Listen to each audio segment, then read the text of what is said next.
ఒక మనిషిగా ఆలోచించి పెళ్లి చేస్తాం. కొందరైతే వంశాన్ని ఉద్ధరించడానికి, వంశోద్ధారకులు కలగటానికి పెళ్లి చేస్తారు. పెళ్లి చేయటానికి మనుషుల ఆలోచనలు ఎన్నెన్నో ఉంటాయి. కానీ దేవుని సంకల్పాన్ని మనం గుర్తిస్తే, ఏదేను తోటలో ఒక వివాహం జరిగింది. ఆ వివాహానికి పెద్ద ఒక్కడే, ప్రభువైన యేసుక్రీస్తు ఒక్కడే. ఆ వివాహాన్ని జరిగించింది కూడా యేసయ్య ఒక్కడే. ఈ వివాహము జరిగేటప్పుడు మొట్టమొదట ఆదామును సృష్టించాడు. ఆదాముకు దేవునికి మధ్యలో సంబంధంలో ఒక్కసారైనా ఆదాము దేవుని దగ్గరకు వచ్చి, అయ్యా నాకు వయసు వచ్చేసింది, నాకు వివాహం చేయండి అని అడిగాడా? అడగలేదు. నేను వయసులో ఉన్నాను కనుక నాకు త్వరగా పెళ్లి చేయమని ఆతృత పడ్డాడా? పడలేదు. అసలు వివాహం అనే విషయంలో ఆదాముకు ఏమీ తెలియదు. కానీ ఏంటి, నరుడు ఒంటరిగా ఉండుట మంచిది కాదు అనేటప్పుడు ఏమైనా శోధనలు వస్తాయా? ఆదాముకి ఏమైనా శోధనలు వచ్చాయా? తను బలహీనపడడానికి ఏమైనా బలహీనుడా? తను ఏమైనా బలహీన స్థితిలో ఉన్నాడా? లేడే. అతడు ఎలా ఉన్నాడు? దేవుని పోలికలు, దేవుని స్వారూప్యంలో, దేవుని సౌందర్యం కలిగి ఉన్నాడు. మరి దేవుని సౌందర్యం, దేవుని పరిశుద్ధత కలిగి ఉన్న వానికి వివాహం ఎందుకు? మనిషి ఆలోచన ఏంటంటే, వివాహం ఎందుకు అంటే అపవిత్రపరచబడకుండా, జాగ్రత్తల్లో పడకుండా వివాహం చేస్తారు. మరి ఆదాము ఎక్కడ అపవిత్రమయ్యాడని పెళ్లి చేయాలి అంటే, మనుషుని ఆలోచన ఒకటైతే దేవుని నిత్య సంకల్పం ఏమిటంటే, మహిమలోనే ఆదాము ఉన్నాడు. హవ్వ కూడా ఎక్కడి నుంచి వచ్చింది? మహిమలో నుండే వచ్చింది. పరిశుద్ధంగానే ఆదాము ఉన్నాడు. హవ్వ కూడా ఎలా ఉంది? పరిశుద్ధంగానే ఉంది. దైవ సన్నిధిలోనే ఆదాము ఉన్నాడు. హవ్వ కూడా ఎక్కడున్నది? దైవ సన్నిధిలో ఉన్నారు. అంటే వీరిద్దరూ పరిశుద్ధతలో కొంచెం తక్కువగా ఉన్నారు, అంతే. అర్థమవుతుందా? అంటే ఈక్వల్ దేవుని సంపూర్ణతలో కొంచెం తక్కువ ఉన్నారు, కానీ వారిలో అపవిత్రమైనవి ఏవీ లేవు. అలాంటప్పుడు దేవుడు ఏదేను తోటలో వారిద్దరిని జతపరిచి అంటాడు, వారిని ఆశీర్వదించారట. వారిని ఆశీర్వదించి ఏమంటాడంటే, వీరు ఫలించి అభివృద్ధి పొంది విస్తరించి భూమిని నిండించి, సరే లోపరుచుకోవడం తర్వాత కానీ, భూమిని నిండించి అన్నప్పుడు ఎవరితో నిండించి? పిల్లలతో. ఏ పిల్లలు? ఆత్మచేత కలిగిన పిల్లలు. మీకు ఎగ్జాంపుల్ చెబుతాను. మహిమలో శరీరాలు లేవరు, శరీరం కాదు వాళ్ళు. ఇద్దరు మహిమలో ఉన్నారు. మహిమలో ఉన్నప్పుడు వారికి పిల్లలు ఎలా పుడతారు అని ఆలోచన కలిగితే, పరిశుద్ధాత్మ దేవుడు మరియమ్మ గర్భాన్ని ఆవరించినప్పుడు ఏ పురుషుని ప్రమేయం లేకుండా మరియమ్మ ఒక కుమారుని కలదు. అలాగే మహిమలో కూడా వీరిద్దరిని దేవుడు మహిమలో ఆ ప్రభావంతో ఆవరించి, మహిమ ద్వారా మహిమలో ఒక సంతానాన్ని ఇవ్వాలని దేవుడు నిశ్చయం చేసుకున్నాడు. ఆ సంతానమే భూమి అంతా నిండాలి. ఓకేనా? అంటే ఈ భూమి అంతా నిండాలన్న సంతానం ఏ సంతానం అంటే, మహిమలో పుట్టే సంతానం. ఈ మహిమలో పుట్టే సంతానం అనేది దేవుని సంకల్పం. అందుకని మహిమలో ఒక పెళ్లి జరిగింది, ఒకటి మహిమలో ఒక కుటుంబం మారింది, మహిమలో పిల్లలయ్యారు, మహిమ గల రాజ్యం అయింది. ఇది దేవుని యొక్క నిత్య ప్రణాళిక. Praise God. అయితే ఈ నిత్య ప్రణాళికకు సాతాను ఏం చేశాడంటే దెబ్బ కొట్టాడు. ఆ నిత్య ప్రణాళిక ఏమైపోయిందంటే రక్త మాంసాలతో కూడిన ప్రణాళిక అయిపోయింది. ఆదాము తప్పు చేశాడు, రక్త మాంసాలు అయ్యాయి. హవ్వ తప్పు చేసింది, రక్త మాంసాలు వచ్చాయి. మహిమలో పుట్టాల్సిన వాళ్ళు ఎలా పుట్టారంటే పాపములో రక్త మాంసంలో పుట్టుకుంటూ వచ్చారు. అసలు నేనైనా ఇక్కడున్న మనమైనా ఎలా పుట్టాల్సిన వాళ్ళం అంటే మహిమలో పుట్టాల్సిన వాళ్ళం. కానీ ఆదాము చేసిన పొరపాటు వలన, హవ్వ చేసిన పొరపాటు వలన మహిమలో పుట్టాల్సిన మనము ఇదిగో ఈ రక్త మాంసాల్లో పుట్టినందున ఈ రక్త మాంసంలో ఉన్న మనల్ని దేవుడు మరలా మహిమగల సంఘముగా చేయటానికే యేసుక్రీస్తు 2024 సంవత్సరాల క్రితం ఈ లోకానికి దిగివచ్చి మనందరి కొరకు రక్తాన్ని చిందించి ఆ రక్తము ద్వారా ఆదాము చేసిన ఆ పాపమును కడిగి మరలా మనను పరిశుద్ధపరిచి ఒక రాజ్యముగా, ఒక మహిమగల సంఘముగా మార్చుకోవటం కోసమే యేసయ్య ఈ లోకానికి దిగి వచ్చాడు. Praise the Lord. నేను ప్రకటిస్తున్న యేసుక్రీస్తు ఎవరు అంటే ఒక కులానికి సంబంధించిన దేవుడు కాదు. నేను ప్రకటిస్తున్న యేసుక్రీస్తు ఒక మతానికి సంబంధించిన దేవుడు కాదు. వర్గాలు మార్చే దేవుడు కాదు, జాతులు మార్చే దేవుడు కాదు. మొదట మన తాతలు పోగొట్టుకున్న మహిమను, ఆ రాజ్యమును తిరిగి మనకి ఇవ్వటానికే ఈ లోకమునకు దిగి వచ్చాడు. మనమందరము వాస్తవానికి దేవుని పోలికను పుట్టాల్సిన వాళ్ళం. పాపము ద్వారా ఈ పోలికను సంపాదించుకున్నాం. ఈ పోలికలు ఎప్పుడైతే సంపాదించుకున్నామో తిరిగి ఈ పోలికను తీసివేసి దేవుని పోలికలోకి మార్చడానికి యేసు ప్రభు తన సౌందర్యాన్ని, తన పోలికను సిలువలో మనకిచ్చాడు.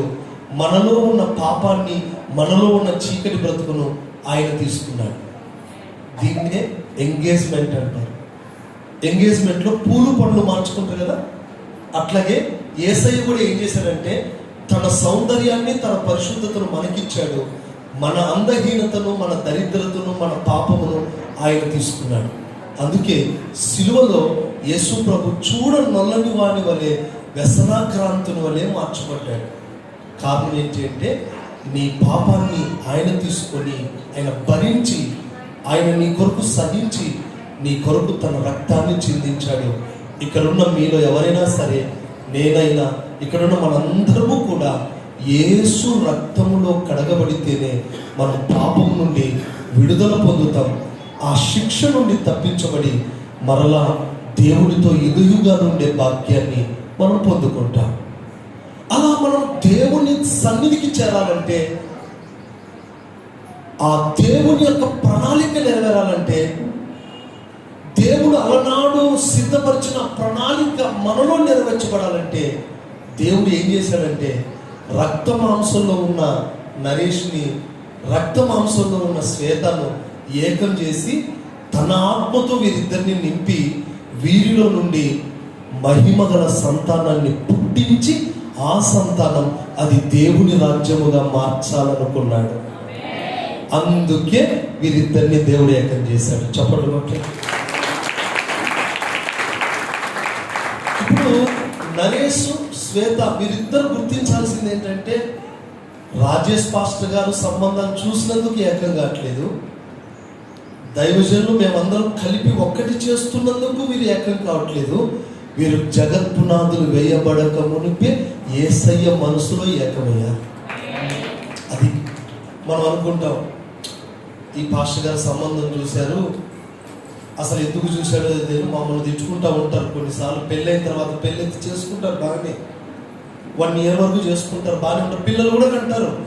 అన్నీ అయిపోయిన తర్వాత భార్య భర్తలు బాగుంటారా? వాళ్ళు క్షేమంగానే ఉంటారు. కానీ ఈ అత్తమామలు ఉన్నారు చూడండి, అమ్మ నాన్నలు ఉంటారు చూడండి, వాళ్ళు అంటూనే ఉంటారు ఆ పాస్టర్ గారు చేశాడు.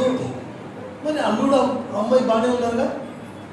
నేను ఒకటి చెప్తున్నా, వివాహం అనేది ఒక మనుషుని ఆలోచన కాదు, అది దేవుని నిత్య సంకల్పం, నిత్య ప్రణాళిక. ఈరోజు శ్వేత, నరేష్ ఏకమవటం అనేది అది దేవుని ఉద్దేశం తప్ప ఇందులో ఏ మనుషుని ఆలోచన లేదు. కనుక వీళ్ళిద్దరూ జతపరచబడుటలో దేవుని యొక్క ఉద్దేశం ఉంది, దేవుని ఆలోచన ఉంది. కనుక మీరిద్దరు ఏం చేయాలి తెలుసా? మేము పెళ్లి చేసుకుంటాం, హ్యాపీగా మా లైఫ్ను కొనసాగిస్తాం అంటే కుదరదు. మా పట్ల నీ ఉద్దేశం ఏమైంది ప్రభా? నా జీవితంలో శ్వేతను ఎందుకు ఇచ్చావు?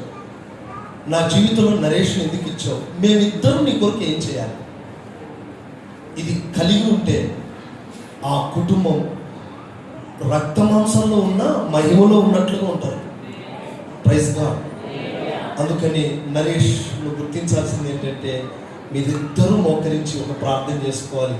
ప్రభా, మేమిద్దరం కలిసి నీ కొరకు ఏం చేయమంటారు?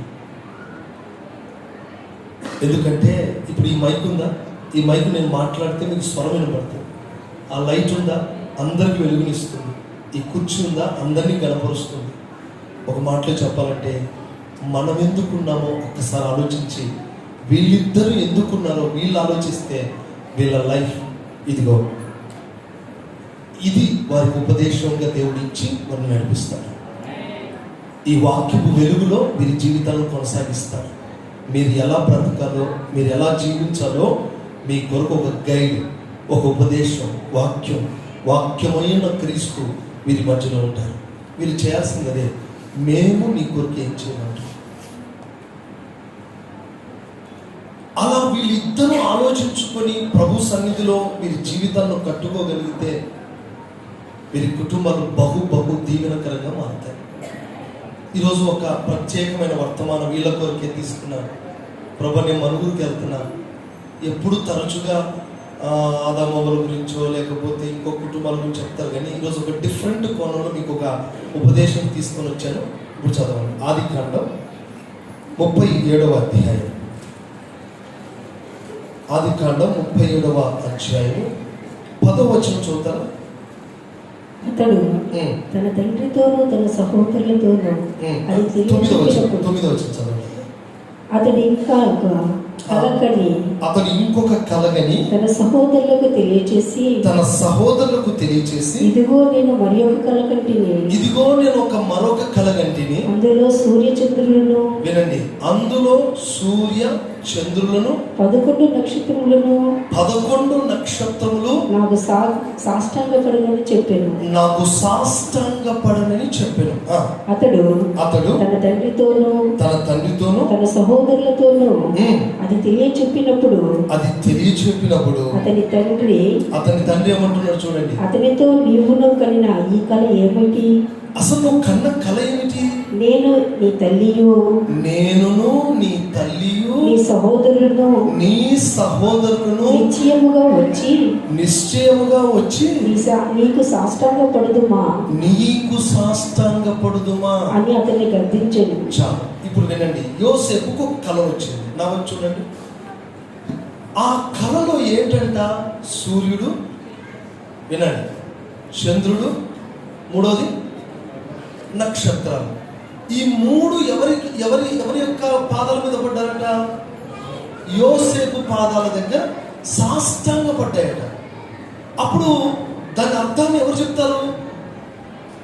కింద యాకోబే చెప్తున్నాడు. అదేంటి? నేనును మీ తల్లియు మీ సహోదరులను మీకు సాష్టాంగ పడవలెనా అంటాడు. అంటే అర్థమేంటి తెలుసా? తల్లి స్థానంలో, తండ్రి స్థానంలో, పిల్లల స్థానంలో అక్కడ ఒక సౌర కుటుంబం కనబడుతుంది. ఏ కుటుంబం అంటే సూర్యుని చుట్టూ ఉన్న ఆ గ్రహాలన్నిటిని మనం ఏమంటాం? సైన్స్ ప్రకారంగా సౌర కుటుంబం అంటాం. ఈ సౌర కుటుంబాన్ని ఎలా పోల్చుకున్నాడు యాకోబు? నేనును మీ తల్లియు పిల్లలు. ఇప్పుడు యాకోబు ఎవరు? సూర్యుడు. యాకోబు భార్య ఎవరు? చంద్రుడు. యాకోబు పిల్లలు ఎవరు? ఇప్పుడు నేను ఏమంటానంటే యాకోబుని పక్కన పెడదాం. యాకోబు స్థానంలో ఇప్పుడు ఎవరున్నారు? నరేష్. ఇప్పుడు చెప్పండి, తల్లి స్థానంలో శ్వేత. ఈమె చంద్రుడు. ఈయనెవరు? సూర్యుడు. ఈమె ఎవరు? చంద్రుడు. వీరికి పుట్టబోయే సంతానం నక్షత్రాలను ఎలా చెప్తారంటే, అబ్రహాముతో ఏమన్నాడు? పైన చూడన్నాడు. చూశాడు. ఏంటి ప్రభు అంటే, ఆ నక్షత్రాలు లెక్క పెట్టన్నాడు. పెట్టలేనన్నాడు. అంతమంది నీకు ఇస్తానన్నాడు పిల్లల్ని. అంటే పిల్లలు దేంతో పోల్చబడ్డారు? నక్షత్రాలతో పోల్చబడ్డారు. ఇప్పుడు నేను చెప్పేది ఏంటంటే, ఇతడు సూర్యుని వలె ఉండాలి. ఈమె ఎలా ఉండాలి? శ్వేతమ్మ, విన్నావా? నువ్వు సూర్యుని వలె ఉండి మీ చంద్రుని వలె ఉంటే మీ ఇద్దరికి పుట్టబోయే సంతతి నక్షత్రాలను పుట్టించే సంతతిగా ఈ సంతతి.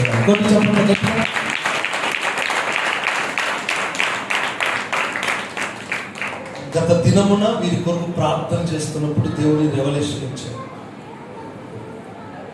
సూర్యుడు ఏ విధంగా ఉంటాడో, చంద్రుడు ఏ విధంగా ఉంటాడో, నక్షత్రాలు ఏ విధంగా ఉంటాయో, ఈ మూడింటిని మీ లైఫ్లో ధ్యానం చేసుకుంటే మీ లైఫ్లు చాలా ఆశీర్వాదకరంగా మారుతాయి. వినండి, సూర్యునికున్న గుణం, చంద్రునికున్న గుణాన్ని చెప్పి నేను త్వరగానే ముగిస్తాను. సూర్యుడు స్వయం ప్రకాశం, కానీ చంద్రుడు తనంతటకు తాను ప్రకాశించలేడు. ఇప్పుడు చెప్పండి, ఈమె ప్రకాశం ఎవరి మీద ఆధారపడాలి? అంటే సూర్యుడు ఎవరిని బట్టి ప్రకాశిస్తున్నాడంటే కలుగును గాక అన్నాడు దేవుడు. ఏమన్నాడు? సూర్యుడు కలుగును గాక అన్నాడు. అంటే సూర్యుడు తనంతకు తను కలగలేదు, కానీ దేవుని వాక్కు ద్వారా కలిగిన వాడే సూర్యుడు. ఎప్పుడైతే దేవుని వాక్యం ద్వారా కలిగాడో ఆ రోజు నుండి ఈ రోజు వరకు అదే వాక్యానికి లోబడ్డాడు, అదే వాక్యానికి అప్పగించుకున్నాడు. నేనంటాను, ఈ సూర్యుడు ఎవరికి లోబడాలో తెలుసా? జీవము గల దేవుని మాటకు లోబడి నడవాలి. ఆ మాటకు సూర్యుడు ఎలాగున్నా అప్పగించుకున్నాడో, ఉదయము సాయంకాలం తన పథంలో నడిచాడో, ఈయన కూడా తనంతకు తానే నడవటానికి వీల్లేదు. పైన దేవుడు ఒక ఆర్డర్ ఇస్తాడు, పలాని చోట ఉదయించాలి, పలాని చోట అస్తమించాలి. ఆ ఆర్డర్ ప్రకారంగానే సూర్యుడు నడవాలి. ఈ సూర్యుడు ఎలా నడవాలో తెలుసా? నీ అంతకు నువ్వు నడవకూడదు, దేవుని మాట ప్రకారంగా ఈ సూర్యుడు నడవాలి. అందుకే ఈ సూర్యుడికి ఏముందో తెలుసా? ఇష్టం వచ్చినట్టుగా లేదయ్యా, ప్రతిసారి తూర్పును ఉదయిస్తాను, ఈసారి దక్షిణాన్ని ఉదయిస్తానని ఒప్పుకుంటారు? ఒప్పుకోడు. ప్రభు అంటాడు, నువ్వు తూర్పును ఉదయించాలి అంటే ఉదయకాలం మొదలుకొని సాయంకాలం వరకు నువ్వు ప్రకాశించాలి. మరి సాయంకాలం నువ్వు కనబడవుగా? స్తోత్రం కలుగు గాక. అర్థమేంటి తెలుసా? సూర్యుడు పగలున్నప్పుడు ఎలా పనిచేస్తాడో నీవు కూడా నీ కుటుంబానికి ఒక వెలుగుగా, ఇరుపక్షపు కుటుంబాలకు నువ్వే సూర్యుడివి. ఇటు అత్తగారింటికి ఆయనే సూర్యుడు, ఇటు వాళ్ళ కుటుంబానికి ఆయనే సూర్యుడు. అంటే భార్యాభర్తల జీవితాలు ఎలా ఉండాలంటే, ఒక ప్రపంచానికి భర్త వెలుగైతే మరొక ప్రపంచానికి భార్య వెలుగవ్వాలి. ఇదే నిజమైన కుటుంబం అంటే. చెప్పండి. అందుకే సృష్టి ధర్మం భార్యాభర్తల ద్వారా జరుగుతుంది అంటారు. ఎందుకు? భర్త ఒక సూర్యుని వల్లే వెలుగునిస్తే భార్య ఒక వెలుగునిస్తుంది. ఇతడు పగలు వెలుగునిస్తే ఈ బిడ్డ రాత్రి అంటే అట్లా తెలుసా? కటిక చీకటి, ఆదరణ లేని సందర్భాలు, కృంగిపోయే సందర్భాలు, భయపడే సందర్భాలు. ప్రతి ఇంటికి ఇల్లాలు ఎలాంటిది అవ్వాలో తెలుసా? కలవరాలు, కష్టాలు, వేదనలు, బాధలు, వాటి అన్నిటి మధ్యలో ఈ బిడ్డ ఎలా ఉండాలంటే ఒక చంద్రుని వలె ఆదరణకర్తగా, శాంతి ప్రదాతగా కనబడాలి. ఇది దేవుడి సత్యం. అందరూ చూడండి, చిన్నపిల్లలు అంటారు కదా, చందమామ రావే వస్తుంది, అది కొండెక్కి రావే కొండెక్కుతుందా, గోగు పూలు తేవే అంటదా? ఎందుకు? చిన్నపిల్ల అది వస్తుందని తెలుసా?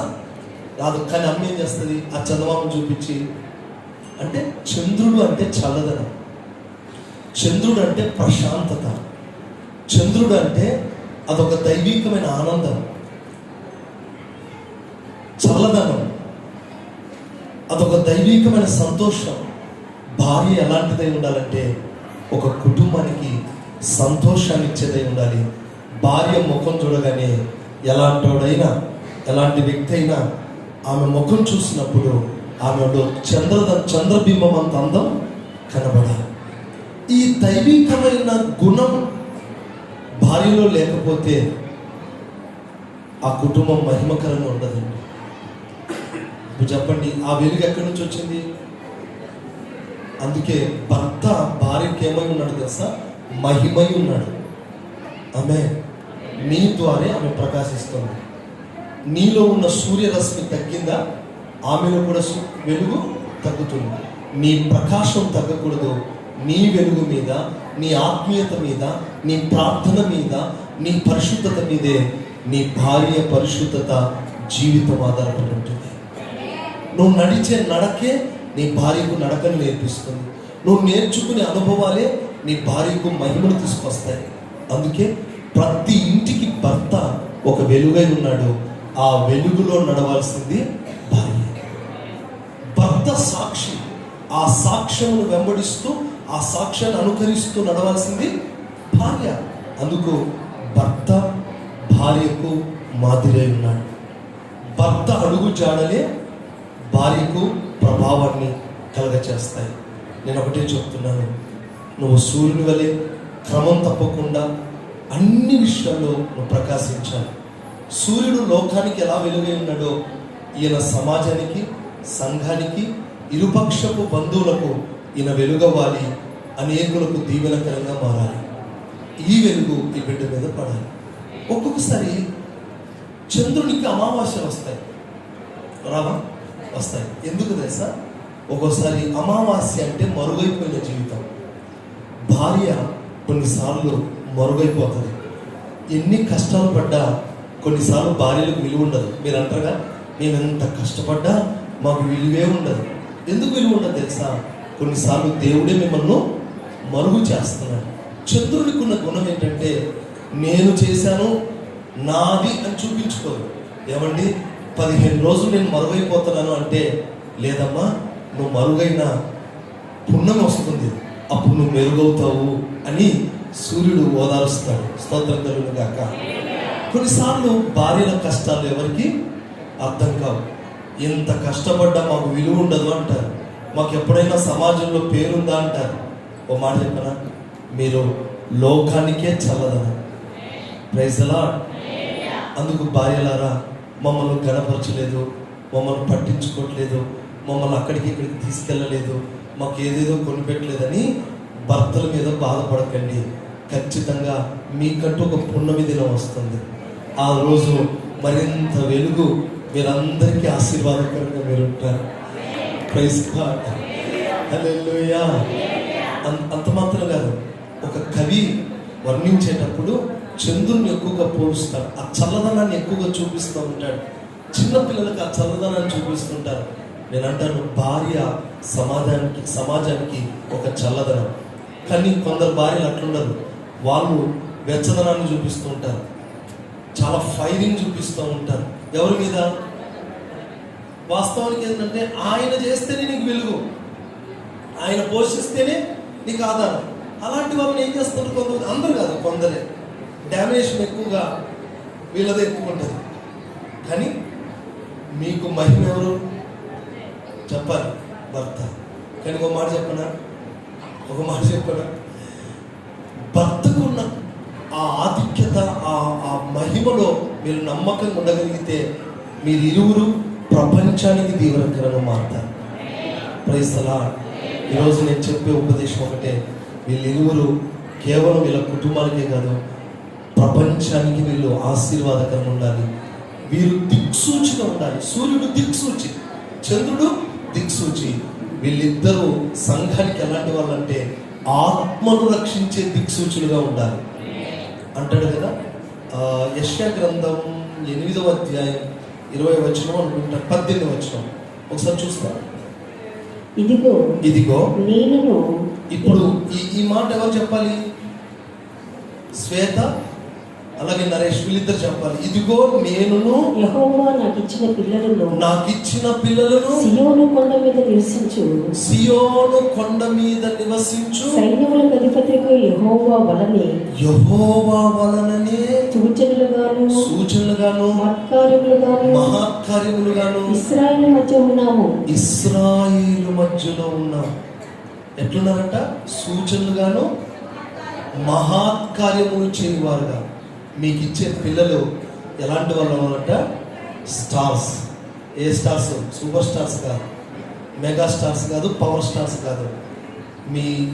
మీకు ఇచ్చిన పిల్లలు ఎలాంటి వాళ్ళు అంటే ఆకాశంలో నక్షత్రాల వలె మేమున్నాము. ఓ మాట చెప్పున్నా, సూర్యుడు కనబడడానికి పెద్దగా కనబడతాడు, చంద్రుడు కనబడడానికి పెద్దగా కనబడతాడు, కానీ నక్షత్రాలు ఎలా కనబడతాయి? కానీ సైన్స్ ఏం చెప్తుందో తెలుసా? అవే పెద్దవట. వీళ్ళ జీవితంలో పిల్లలు వీళ్ళు ఎంత పెద్దగా ఉన్నా వీళ్ళ పిల్లలు దేవుడు ఎట్లా పెడతాడంటే వీళ్ళకంటే పై స్థానంలోనే పెడతాడు.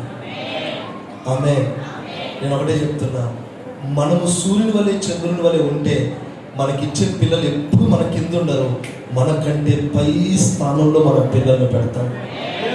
మనస్ఫూర్తిగా ఇక్కడున్న దైవజనులందరం కలిపి మిమ్మల్ని ఏ విధంగా ఆశీర్వదిస్తున్నామంటే, మీరు వెలగాలి, మీ పిల్లలు మీకంటే పై స్థాయిలో ఉండి వారు ప్రకాశించాలి. అలాగున్న ఆకాశంలో ఒక సౌర కుటుంబం, భూమి యందు ఒక సౌర కుటుంబం. ఈ కుటుంబం ఇలా కట్టబడుతూ దేవుని వెలుగుతో ఈ కుటుంబం నింపబడాలి. రేపు నిత్య మహిమలో ఆయనతో ఉండే భాగ్యాన్ని ఈ కుటుంబం సంపాదించుకోవాలి. అలా సంపాదించుకున్నట కొరకే దేవుడు వీరిద్దరిని ఏకం చేస్తాడు. ఒకసారి అందరూ చప్పట్లు కొడతాం. కనుక వీరిద్దరూ ఒకటే ఒక సిద్ధాంతంతో, ఒకే ఒక తీర్మానంతో ఆయన సన్నిధిలో, ప్రభా మమ్మల్ని ఎందుకు సృష్టించావో ఆ ఉద్దేశం మాకు బయలుపరచు అని వీళ్ళిద్దరూ కలిసి ఒక్క మనస్సుతో వీరి కుటుంబాన్ని కట్టుకోవాలని కోరుతున్నాను. చివరి హెచ్చరిక, కొన్ని దైవజనులు ఉన్నారు, వారు కొన్ని హెచ్చరికలు తెలియజేస్తారు. చివరిగా నేను చెప్పేది ఏంటంటే, ఈ మధ్యలో ఒక వివాహం జరిగిందండి. వినాలన్నా మీరిద్దరు వివాహం జరిగితే ఈ మధ్యలో లేటెస్ట్గా ప్రతి వారి చేతిలో ఉన్న ఆయుధాలు ఏంటి చెప్పండి? ఇదే కదా. ఒకరోజు పాపం అబ్బాయి డ్యూటీకి వెళ్ళాడట. డ్యూటీకి వెళ్ళి వచ్చి పడుకుంది భార్య. పాపం ఆమె ఛార్జింగ్ పెట్టుకుంది. రాగానే ఒక SMS వచ్చింది. వీడు పాపం అలసిపోయి వచ్చాడుగా, ఇలా చూడగానే దాంట్లో బ్యూటిఫుల్ అని పడింది. భార్యను కొట్టి లేపి, ఎవడు ఈ బ్యూటిఫుల్ చెప్పు, ఇది ఎవడు ఈ బ్యూటిఫుల్ అనగానే పాపం భార్య ఉలికిపల్లి లేచి, ఏంటండి ఇలా, ఏంటండి ఏమైందండి, ఎప్పుడు వచ్చారండి, భోజనం ఫస్ట్ ఆ బ్యూటిఫుల్ ఎవడో చెప్పు అంటే చూసి తేరుకొని చూస్తే హఠాన్ ఒక దెబ్బ కొట్టిందట. ఎవరిని? హస్బెండ్ని కొట్టి, పిచ్చోడా అది బ్యూటిఫుల్ కాదురా, అది బ్యాటరీఫుల్ అన్నదట. చూసారా? బ్యూటిఫుల్ బ్యాటరీఫుల్కో అంటే అనుమానం ఒక్కసారి వచ్చిందంటే, అనుమానం పెనుభూతం అంటారుగా, అది భర్తలకు రాకూడదు. భార్యలు కూడా అనుమానం వచ్చేటట్లు ప్రవర్తించకూడదు. అర్థమవుతుందండి? అంటే ఇక్కడ వివాహం అయిన వాళ్ళకు కూడా ఈ విషయాలు షాక్గా ఉంటాయి. కొంతమంది అభ్యంతరాలకు చోటిస్తున్నారు.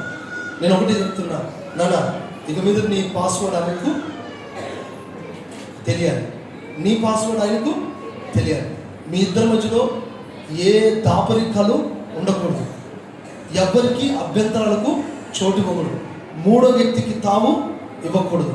ఎవరైనా వచ్చి పర్సనల్గా ఏదైనా విషయం చెప్పినా, ఏ విషయాలైనా నీ భర్తతో షేర్ చేసుకోవాలి, భర్త భార్యతో షేర్ చేసుకోవాలి. నాన్న నువ్వు 10 రూపాయలు అప్పు చేసినా ఎవరు చెప్పాలి? చెప్పాలి.